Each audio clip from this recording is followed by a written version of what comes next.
This is the Bryan Hyde Show. Well, hello there. Yes, it is. And so far this summer, I've been about once a week. But if it's going to be a once-a-week thing, it's got to include my friend Eric Peters. Eric joins me again on the show. Eric, welcome to the program.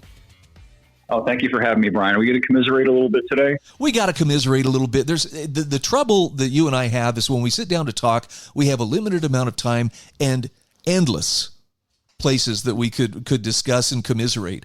I did want to say, I got to get this off my chest early on.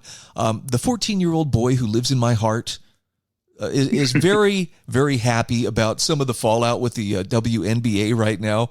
And I'm watching the meme lords online just go nuts over this phenomenon of someone has taken to throwing brightly colored dildos onto the court at WNBA games.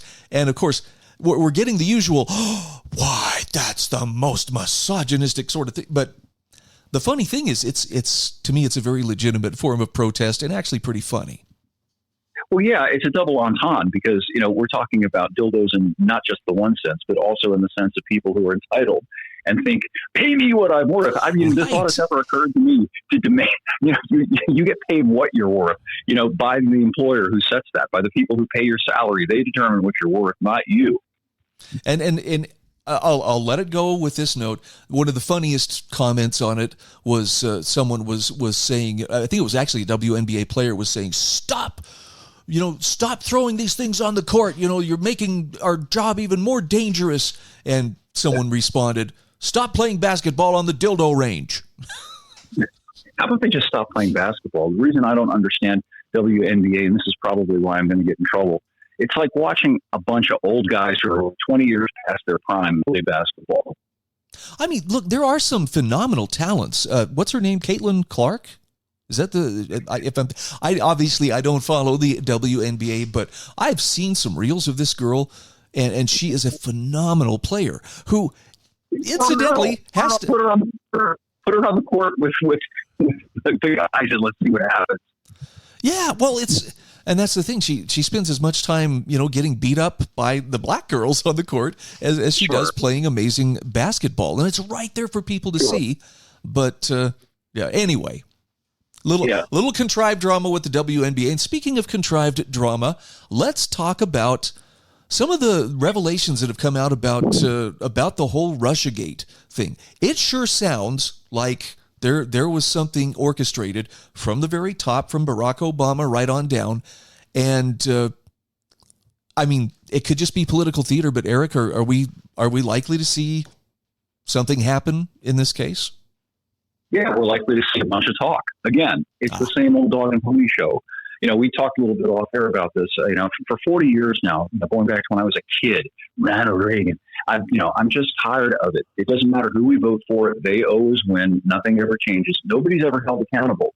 And something happened the other day that kind of ties into this very corrosive view that I'm conveying to you right now, which is that there was a fundraiser for MAGA, for Trump, up at Trump's Gulf Estate Course Place in New Jersey. And guess who one of the guests of honor was? Tell me. Albert Bourla of Pfizer.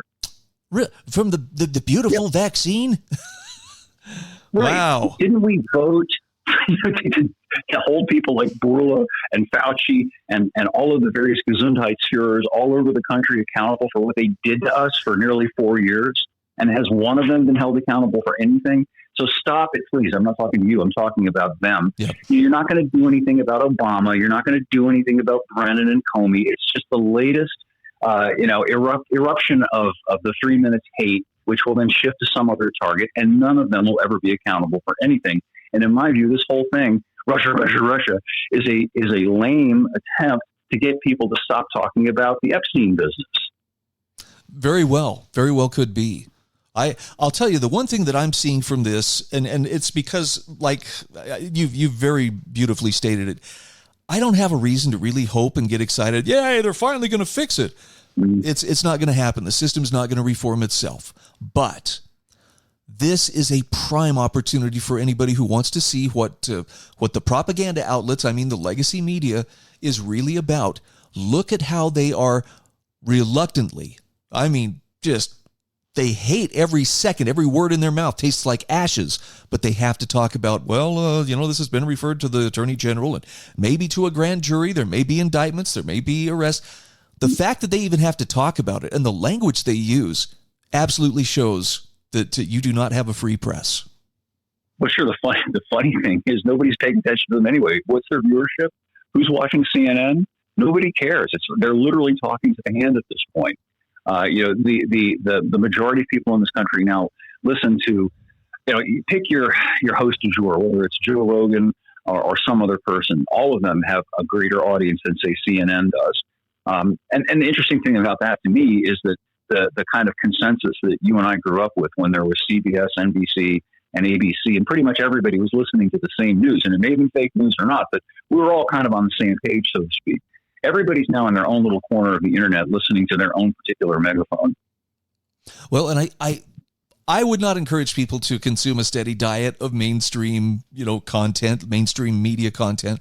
But if you want to be wise to what people who are actively opposed to, not just, politically, but, to your ability to live in air conditioning or drive a gas-powered car or anything like that, this is a great chance for you to see what it's like and the lengths that they will go to try to control that narrative. Once you recognize it, you can't unsee it. You can. And another thing that's pretty obvious, I think, at this point is that they are simply teleprompter readers. It's not like, again, when you and I were kids, you had sort of, authoritative and measured and erudite sounding guys like, Walter Cronkite and even Dan Rather back in the heyday, right, who seemed like they might actually be reporting on things as opposed to sitting before a screen and reading a teleprompter and getting paid highly to do it, which is what we've got today. And everybody knows it. Well, I enjoy seeing their discomfort, and I enjoy the learning opportunity that it provides, or at least, for people who are kind of waking up and, where can I find good information? I'll show them headlines and say, okay, see where they're using words like baseless or mostly debunked claims. They're trying to lead you to a predetermined conclusion. That's not trying to inform you. That's trying to program you. Yeah, a really fascinating thing. I love one of the things I like about our time in the internet is that there are these compilation videos. I'm sure you've seen them where somebody will take samplings from supposedly independent outlets all over the country, like news shows, News at 6, whatever. I'm all over the country, and they have like 30 of them on the same screen. And the guy is literally, or the woman, the teleprompter reader, is literally reading the exact same words. And they kind of put it all together in a big montage. Yep. Have you seen those? I have, and it's chilling. It's chilling to me because it just shows the uniformity, and it's passed off as, but look, this is your hometown station, reading from a script. Yep. Like they do every night. That, one of the great gifts that Clinton gave us, not her, him, back in the 90s, was changes in law that resulted in the consolidation of corporate media. So, now we have, I think it's about 6 or 7 big corporations that control all of the major news organizations, and that's how they manipulate the narrative. Well, look, I hope this doesn't come off as a big, chest thumping brag, but one of the things I find great satisfaction in is understanding that they can point that multi-trillion-dollar propaganda weapon at me, but it largely doesn't work. Look, I'm not invulnerable to it, but they didn't convince me to get the jab. And they tried pretty hard, as I recall. Yep. Yeah, that's the brilliant, beautiful catch-22 about the whole thing. It works for a while, but then it doesn't work. It's kind of like that whole line about how you go bankrupt slowly and then all at once. Yes. That's what's happened with this. The complete loss of trust, and everybody's seen it now, and everybody knows. And there's no getting it back at this point, in my opinion. Well, and that trust extends to not just politics, but to the tangible things. I was looking at an article earlier today about coins. And you've heard, of course, there's talk about we're going to do away with the penny. It costs more to make it than it does, than it's actually worth. Okay. But wasn't there a time when coins actually were of value? And if they're not of value today, then what happened? And I wish more people knew to ask those kinds of questions rather than, darn, I guess we'll just be all digital then. Yeah, it's a good point. Back in the day, or at least even today, one of the things that would help you to kind of evaluate whether what you're being told by the media is objective or not is whether they're, saying, well, okay, on this hand and on that hand, and they're trying to provide you with all of the relevant information, and then instead of giving you their opinion, letting you draw your own conclusion. Yep. I just I would recommend, if anybody happens to if you ever browse Lou Rockwell's site, there's a great article on there today called The Happy Penny, and it just talks about how our money supply has been slowly debased to where it's really literally worthless. But there's also kind of a warning here, and that is, watch out, because there may be a new kind of money on the horizon. Oh, gee, this isn't worth anything. We've got the answer. Oh, by the way, it's digital and central bank controlled. Yeah. And here, let me just slip this chain around you. Yeah, pennies aren't even made of copper anymore. I think they're made out of zinc, and you can tangibly notice this when you handle a penny and a quarter and all the other coins today. And you're right. And Trump, to get back to him, is pushing for the digital money. The stalking horse for that is something called the Genius Act. Have you been following that? Oh, yeah. Only in that I can't say that I've done a deep dive on it, Eric, but I have seen enough people asking questions about the Genius Act that it does make me want to delve into it. But I gather, like most bills, it's a pretty sizable one. Oh, huge, of course. It's opaque on purpose, so nobody knows what's in it until after it's passed, and then it's too late. Essentially, they want to allow a parallel track where the Federal Reserve will be able to just create money, not out of, not just print money, but create it out of nothing in digits, and to issue debt based upon these, the digital currency. And inevitably, that's going to wind up leading us to this entirely digitized money, where you no longer have the physical cash, the anonymity of cash, the ability to transact business without somebody else knowing about it. And one of the most fearful things, the potential of this digital money, is that it's programmable, meaning you have 50 widgets, let's say, in your so-called wallet on your phone, and they decide how you're allowed to use it, or whether you're allowed to use it based on a variety of factors. This is the ultimate control mechanism that they're hoping to install, and Trump is just the guy to do it, because, the people who would ordinarily be in the streets and outraged about it will be quiet about it, because after all, it's Orange Man good and 55D chess. Yep. This just underlines that need. You've got to be independent, and I mean that mostly independent in thought, but people are very eager to hitch their wagon to whatever star happens to be passing by, and I don't think they often consider whether they're looking at long-term success or just kind of a short-term rush of everybody else is doing it. Well, it's a dangerous dynamic born of desperation, and it's a pattern that occurs in history over and over again. In Germany in the 1920s, people were desperate because, look at this, the debasement of the currency. Weimar dollar was worthless. You had to have 500,000 of them to buy a loaf of bread. People were losing their shirts. They were surrounded by chaos. And they had the tranny thing back then, too, by the way. And all of this weird, strange behavior that was being normalized. Well, along comes the mustachioed house painter or postcard painter, and he says all the right things, and he gives them hope, and he says, vote for me, and, I'll turn things around, and I'll make Germany great again. I'm not saying that Trump is, that guy, but it's a similar dynamic. Well, and I'll take it one step further. Look at what happened to Germany. There was real fear among the German people coming out of World War I. Their economy was in shambles. The Treaty of Versailles, rubbed their noses in it for years and years longer than needed. There was fear from the Bolsheviks. They'd seen what had happened in Russia.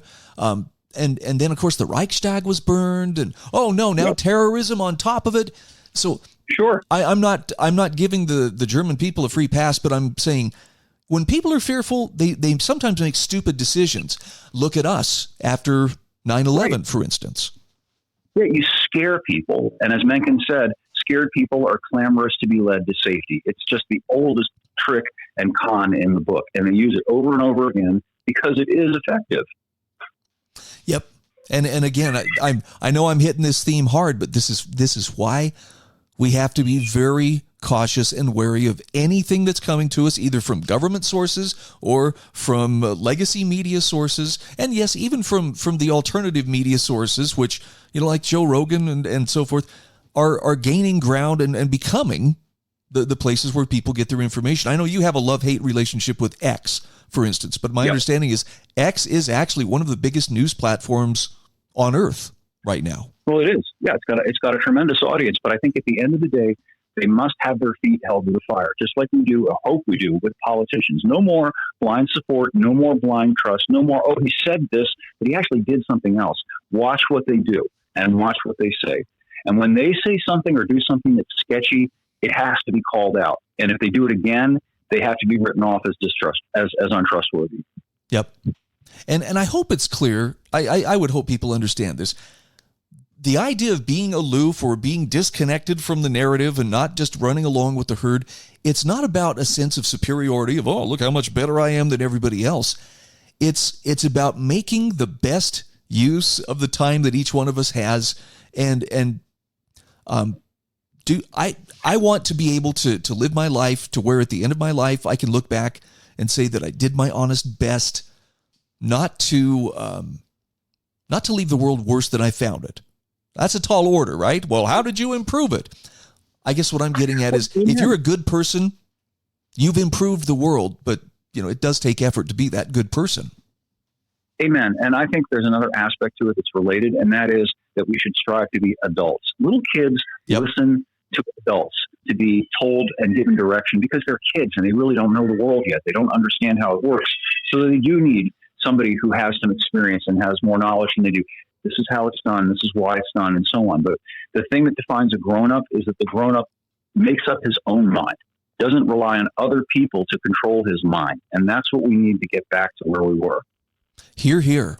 And keep in mind, for many of us, we have been part of systems. I'm going to be vague here when I say this, but most of us have participated in systems that were aimed at training us to essentially be children for life. Look to someone in authority when you want the truth. When you want permission to work or permission to build something or to do something. Yes, they train us to be that way. Yep, absolutely. I, as a Gen X guy, and I think you're in the same category, I've seen this transition. It's really taken up speed over the last roughly 20 years or so. And the instilled passivity that I see everywhere, on the road, politically, everywhere, just people just cringing and waiting. Whereas when we grew up, there was still that element of, hey, grow up, figure it out, learn how to do things, and then do them. Don't just sit there waiting to be told what to do by somebody. Hear, hear. I know this is going to sound like a flex, but I love that I live in farm country. Now, some context here. I have manure trucks about 30 yards outside my window, spreading manure on a stubble field that was just harvested last week. Okay, there are some drawbacks, but one of the things that's not a drawback is the attitude of people around here is, for instance, if they go by and they see a pipe or a hydrant or something that's leaking, they don't, somebody better call the county or, we better get a hold of some officials to get out here and take care of it, or somebody who's qualified. No. They stop their truck and they walk around to the back of the truck and they pull a tool out of the toolbox and they go and they fix the leak and they go on their way. And that's normal behavior. Yep, I'm the same thing. I live in a rural area, and let's say we have a big thunderstorm or an ice storm and a tree gets dropped in the road. Somebody will come out there with a chainsaw and just cut it up. Without proper OSHA training? And no, I'm kidding. Right, but exactly. And they don't put the red cones out and have a guy standing there with a red vest on. And a men working sign, just in case people people wondered. Just do it. They just do it. And that's what made America what it was, a country full of largely successful people, because we had gumption. That's a word that you hear in the country a lot, meaning, hey, okay, we should do this. Let's do it. Not just sitting there. Oh, it's so bleak and depressing. And it's such a slave mentality to be dealing with people who have no initiative and are afraid to exercise it because they just don't know what to do. And they're scared to do it because they haven't been told what they should do. Well, Eric, this is one of the reasons why I consider my weekly visit with you a highlight of my week, because this leaves me feeling affirmed, validated, and energized to go forward and face whatever travails may await us through the rest of the week. Yeah, amen. That's what you do. And not just on the air. You and I have talked about this off the air. We do it with our friends, people that we know, and we reinforce one another that way. And we realize the world is still good and that these bad people don't have that kind of power over us unless we give it to them. Hear, hear. So if people are wondering, well, what can I do? Well, start with improve yourself. Go build some community, make some friends, help other people see the light. Eric, thank you again. Thank you, Bryan.